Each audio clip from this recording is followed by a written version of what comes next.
Hey everybody, you might not know this about me, but I cannot resist a good hydrangea. And today I get to introduce you guys to two brand new varieties. Me too. You get to learn all about this new one too. This is brand new to Liam as well. First one I'm going to tell you about is this panicle hydrangea, because panicles really are my favorite. I absolutely love them. They're the cone-shaped ones. They go from white to pink. And I'm more of an incredible kind of guy. So he likes the arborescent ones. Whatever that means, I do. He likes the ball-shaped ones. But the color of this, I think I might be a convert. So this is a brand new one from First Editions, and it's called Spring Sizzle or Spring Sizzler. Now it's so new I don't even know the name. The name's kill me. I better look it up here. Where's the tag? Here it is. I'll tell you. Let's see. Spring Sizzle. Spring Sizzle. I had it right. And what it's known for is it's somewhat compact. I think it's like 4 to 5 feet. I'll put the measurements on there. It's an early bloomer. Gets really good intense pink color. When you say early bloomer, what do you mean? I mean, like around here, we usually start seeing buds forming on like a limelight, usually late July. We usually see these forming early July. So it's usually 2 to 4 weeks earlier. At least, we want to get these then. At least I'm basing this on the Quickfire Fab, which is a proven winners variety that I am in love with. So this one could be in direct competition for that one. It's a little bit smaller than the Quickfire Fab. But it blooms early, changes color early. And for those people who live in maybe warmer climates, this is a good option because in warmer climates, a lot of times you don't get as much color. When you have these kind that naturally get a more pink or a darker color, they usually get a little better color on those than they do on the older ones. I'd like to actually spread this on bread. It looks like jam. I mean, seriously, it looks like rose jam. So we'll call it Spring Sizzle Jam. Sizzle spread. Spring Sizzle spread. Hey, you've got alliteration going. And I really like the fact it has this really dark stem too. I don't know how well you can see it, but it's beautiful how dark red that is. I'm looking forward to this one. I think it's going to be an interesting one. I think we're going to be planting that up north. I think so. And it is a very hardy variety as well. So and this is from the same company that brought us like the vanilla strawberry, the strawberry sundae, berry white, bunch of other ones. I'm getting hungry. Yeah, they do come up with really tasty names. Sexy Kansas City or whatever that thing was yesterday. What was it called? In our earlier video, we were talking about daylilies, and it was Kansas Kitten. He does not like that name. I like it. I think it's a little strange. Let's get back to hydrangeas. Back to hydrangeas, folks. I also want to tell you about this other new one that we got. A white one, folks. And the reason why we have these is every year we try to get the new varieties in kind of in advance, because these are actually not going to be released until next year. How did you get them? We asked the companies if we could order them early, and if they have them and they're available, they let us order them early first. It's all about connections, folks. Yeah, Connections. We got lucky this year. Now, and these are pretty small. They're being grown in 2-gallon pots. They're young. They need more fertilizer, from what I can tell too. So they don't look quite the way. Is this the same? Yeah. So that's the other thing that I like about it, is that it does have them at different ages too. That's kind of interesting. Oh. But this one over here, it's a white one as well. You might be thinking, oh, this could be maybe an incredible. It could be one of these kind, but it's not. It's a macrophylla. Whatever that is. Macrophylla, they're usually going to be pink or blue. Oh, I like the blue ones. Can we have the blue ones? Yeah, this one is not going to turn blue on it. It's always going to be white. But this is kind of one of the newer varieties. There aren't as many of the white macrophyllas out there. They're a little bit more unusual. Why can't we turn it blue? Because this isn't a variety that gets that color. We have that one at the house that I'm going to work on turning it blue next year. Yeah, do that. But this white one I think is really quite beautiful. It's from the Endless Summer series. So a lot of people are familiar with that. I have not had a lot of good luck with macrophyllas though for us. Right. I have not either. Really? Tell me, what problems have you had with your macrophyllas? There's not enough of them planted at the house for testing. I don't think that's true. I think what happens is that we can never get them to bloom for us. And our big problem is that we get late frosts. So these are varieties that bloom on new and old wood. Unfortunately, the old wood, it forms its buds in the fall. So it's starting to form its buds right now. They can make it through a really cold winter. They're fine with that. But then when we have a little warm up, the buds start to come out of dormancy and they start to bulge a little bit. And then up here, we tend to always get those late frosts that knock out those buds and kill those buds. And then if it's a reblooming variety, we have to wait until it produces new buds. Yeah, and we're even farther north. And we get frost up. I remember no tomatoes planted until June 7th. That was your father's rule. That was June 7th. And the bicycles didn't come out till June 7th either, but that was very strict. Just a thing. And so This variety I'm very curious about though, because it definitely is a good rebloomer, because we have these established blooms here, but then there's these other ones that have just started to open, and then there's these other ones that haven't even started opening. So that's a good sign for a reblooming hydrangea, that it has them at different stages. They're going to open up still this year? Oh yeah, they're going to keep going, and then How late?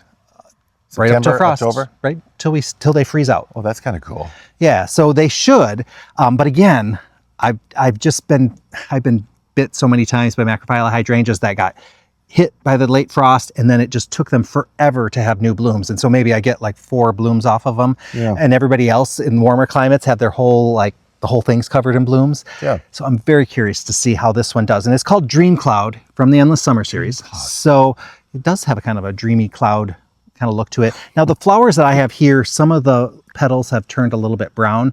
That's just because I think when they were prepping them to put them on the truck, they probably needed a little bit more water. Okay. And so that would cause these to prematurely brown. But otherwise, I think they would have looked really nice and white and crisp, because it is a crisp white color. Looks really good. So these are brand new varieties.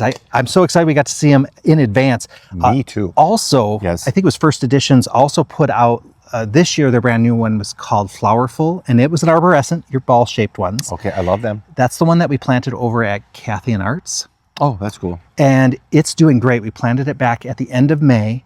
I checked on it yesterday. And it's Fantastic. Yeah. They're really nice and full. They've grown a huge amount. Stems are so strong. Not a single stem is bowing, and it's in a spot where they get runoff from the roof. And they've had plenty of rain lately. Those stems are super strong. I noticed compared to the Incredible, the flower heads are a little smaller. So far, it's hard to tell though, because I just planted them this year. yeah, but see, we have Incredible, and they're beautiful until the first rain, and then they just lay down. And we've so tried. we might have to. Yeah, we've done all sorts of things to stake them up, but We've tried cutting them differently. they're beautiful. I love them. They're beautiful. They're just the rain takes them down, and when they never come back. Yeah, So that's why we're going to be switching to this in the front. I think we might try the Flowerful instead. Why? Because I don't know if we get quite enough sun in that spot. We get sun in the morning till like 1 o'clock in the afternoon. Sometimes these are going to do a little better with a little extra sun, and that might be part of the reason why our Incredibles bow, because they only get that half day of sun. No, I know it's the way. They're perfect until the rain comes. But those are supposed to be able to stay up in the rain. But God next help year, me, don't argue with the garden. here's the other thing. Proven Winners next year is coming out with the Incredible Stormproof, which is supposed to be able to fight that too. So there's all these new varieties. Is it going to be this color? No, they're going to be white. Why white? Can't they get away from the white? The ball-shaped ones are either white or they're just solid pink, like the ones we have in the back of the house. Well, I like the Incredible solid pink too. Yeah, well, that's, I don't really like the Incredible. I like the Invincible Spirits, but they don't stay pink. Why are you getting off topic? I want to talk about these new ones from the Endless Summer DreamCloud. Then I have a question for you. And then the First Edition's Spring Sizzle. Those are the 2 new ones that I'm looking forward to. We got to get one of these in the yard here so that I can compare it to the Quickfire Fab next year. So, what was your question? My question is, why did he put this big plant in front of me and not in him? Because you're taller, and that's a taller plant, and I would have been like I think this. it's to not show my girth. Well, Liam did insist on me putting some green things down here just to hide a little bit of the belly It wasn't action. about hiding me. Thank you guys for watching. Thanks for coming. And hey, keep an eye out for these. They are very interesting. I'm looking forward to see how this performs. And I'm glad I'm going to get a little, sneak peek at this ahead of time. Me too. So it'll be nice to see next year. Perfect. See you guys all soon. For the sake of research, I'm going to plant some of these hydrangeas out here in the yard. I'm going to basically be extending my row of misfit shrubs. These are all shrubs that maybe weren't ready for retail, but they're going to do fine in our yard here. They're going to look great next season. I also call this the neglected row because we don't give this area any supplemental water. It doesn't get a whole lot of fertilizer. I try to get them fertilizer in the spring, and then also the weeds can kind of take over. So if they can do okay over here, they're going to do great in a yard that maybe they get a little bit more attention in. So got a couple plants over there, so I do have the new Spring Sizzle hydrangea. I'm also going to plant a berry white because my mom said, I don't have any berry whites out in the yard, and that's one that gets a really nice, dark, rich, reddish color. And then we're also going to do a Limelight Prime, which is the upgrade of the Limelight. Blooms earlier, gets good color. So all 3 of those hydrangeas are good for people who maybe are in warmer climates that don't always get a lot of color. These tend to get more color than a regular Limelight and some of the older varieties as well. And I also have this delphinium called Red Lark. I'll show you. It's really quite nice. And my mom wanted to get one in the row as well. So let's dig right in. I'm going to keep this really simple. I'm just going to dig a hole, put them in, and then I will put cardboard around it and put some mulch down. It's a grassy area, and I'd love to be able to kill all that grass. I haven't had great luck with the grass staying away, but I figure this will at least give them a little bit of an edge. This is not a show garden. This is a trial garden area. So that's what my goal is here, is just to get these out here so that we can see them next season.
Okay, my plants are in the ground, and before some of you go crazy in the comments with some of the things you saw with the way I planted, I'm gonna let you know that maybe I did some things differently than how you might normally do it. So first of all, there's gonna be some people who are gonna say, you dug your hole too small. You have to go twice the size of the pot or 3 times the size of the pot. Well, that's not necessarily true, especially since I don't need to amend this soil. I also don't have a tricky soil situation like, heavy clay or any kind of, super sandy or anything like that. So by digging the hole the exact size saves me a little bit of effort, and I found that in this case, especially with shrubs and trees, it hasn't been a big problem. Number 2, people are probably going to say, you need to add biotone starter fertilizer. Well, that's not necessarily true either. My soil's pretty good.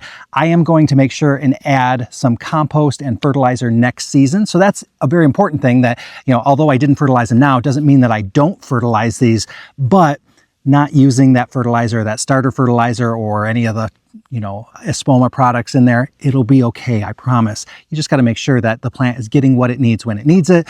It's a good habit to be in because, it doesn't hurt, but hey, don't panic. Don't get all crazy with it. It'll be just fine. And then the other thing, some of you are going to say, you didn't break up your roots. You have to break up the roots. And that's not true as well. I did inspect my roots. So if those roots were, if the plant was really root bound or they were starting to swirl, I probably would break them up, but these were in really good shape. There was definitely not any kind of root bound action happening there. So by putting them in the soil this way, they're going to look for that good soil and just grow outward, and I'm not going to have a problem with it. So, don't freak out, when people don't do that. Now, I think it does become more important if you're dealing with larger trees and larger shrubs. You want to look a little more closely because there's a little bit higher risk that they are root bound, and you don't want any of that girdling or that choking of the roots. A lot of people say, well, it doesn't hurt. You could do it. Well, in most cases, it doesn't necessarily help if the plant isn't root bound. And truth is, you could introduce some root disease to it by breaking them up, but that's a pretty low risk. So you're fine if you go and break up your roots. Either way, doesn't matter. You don't have to. But I want to make sure and address those things because I know some people just can't imagine life without doing those 3 things. And the fact is, there's a lot of different ways to achieve success in the garden, and that's one of them. No, I did put some mulch down, and I just did the cardboard. I just did the easiest way I could because I'm a little exhausted and I have very little time, and this was the way I could get it done. Note, when I put the mulch in, I did make sure that I didn't have mulch all the way up to the trunk of the tree. We don't want to, suffocate that trunk that's coming up. We want to use this to suppress the weeds and also insulate this over the winter, but otherwise not, I'm not too worried about, anything else, but I do want to make sure that I'm not, burying the plant. So I'll just give you a quick little tour of what I planted and we'll go from there. This first one is the Spring Sizzle panicle hydrangea, so looking forward to seeing how that one does. This is the red lark delphinium, and it's already bloomed, and these are just kind of some leftover ones, but it gets this beautiful coral color. Absolutely love it. If you look at the leaves right now, it was getting top watered, so that's just our hard water stains on that, so don't worry about that being any kind of disease. This one here is a limelight prime, so this is the upgrade of the regular limelight. Gets better color, blooms earlier, gets color sooner, and then this one here is a berry white, and this is from the same folks who did the Spring Sizzle, and it gets really nice dark red color. And if we pop back over here, because I'm right here, I do want to show you the pumpkin patch with plants that reseeded. So my mom has a bunch of pumpkins in here.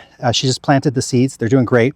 All of this celosia just reseeded on its own. So did all of this nasturtium. I just love the colors on this. And then I did get some of these gladiolas from Nicole at Flower Hill Farm. And so those have been coming up pretty regularly. And so I just love having those in there. They just look great coming out of the pumpkins. And you can see we're starting to get some orange in there. Oops. And we probably have about 10 pumpkins growing there. So happy to see this is doing so well.